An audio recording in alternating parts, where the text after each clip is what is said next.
like invasion. You know?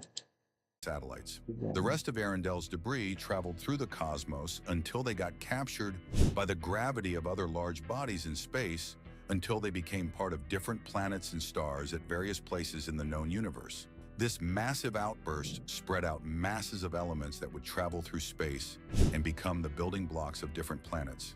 This is how the elements needed for life spread through the universe. Stars are born, they glow, and they die, leaving behind the building blocks of life that make up all the living things we see around us. We can say that like the billions of stars that existed before life began on Earth, Arendelle gave itself up so we can be here, as the materials that make life possible were obtained from its destruction. From the oxygen we breathe in to keep ourselves alive to the carbon that makes up all living materials, the results of its existence is everywhere. Arendelle was a star so majestic it made everyone believe heaven was for real. But if that were true, what would it look like up close? Let's find out what heaven looks like. It's a picture, man. One cannot help having wild imaginations while learning about this star. It is one of the few natural things that allow faith and science to merge as one. A mere glimpse of Arendelle from a close perspective almost feels magical. Although it is the farthest known star from our solar system, the single light it gives almost rivals the collective light given by billions of stars joined together. It also feels magical that what we see today is exactly how it was 13 billion years ago.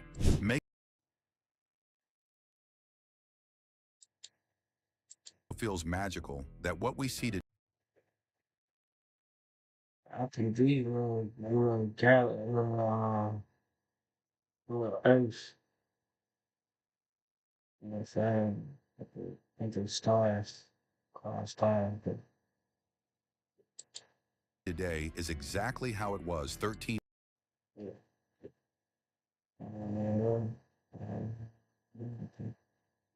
billion years ago, making it seem like a hopeful message to us from the beginning of time, much like how many religious people see God in their personal lives. The fact that an entire galaxy acts as a gravitational lens to make this star shine as brightly as entire clusters of stars feels like a heavenly intervention, pointing all creation towards the throne and dwelling place of their creator. Even from a strictly scientific standpoint, there are many things to marvel about. For one, Arendelle is a massive B star, which means it is much hotter, larger, and brighter than our sun. The morning star's surface temperature is at least 4 times hotter than the sun's and is at least 1,000,000 times brighter without the gravitational lens effect. Our sun is a much smaller G-type main sequence star and is much cooler than Arendelle. While the sun is 4.6 billion years old, Arendelle was formed when the universe was still very young. Nobody would have known it even existed if not for the magnifying effect of other celestial bodies. Thanks to this magnifying effect, Arendelle's light was amplified over 40,000 times, making it shine almost as brightly as the galaxies surrounding it. This makes many wonder what Arendelle would look like up close if it were truly divine. For one, if it were divine, chances are that it would still be there today, as heaven, by definition, is the eternal dwelling place of an eternal creator. Also, it is highly unlikely that we would know what it looked like from a close perspective, even if we had the technologies to even go there, as the much greater gravity than anything in our solar system would crush anything remotely close to it. As for how the Bible describes heaven, it speaks of a physical celestial city with streets of transparent gold, a place where the laws of entropy do not exist. By this effect, the principles of death and sickness cannot exist in this world.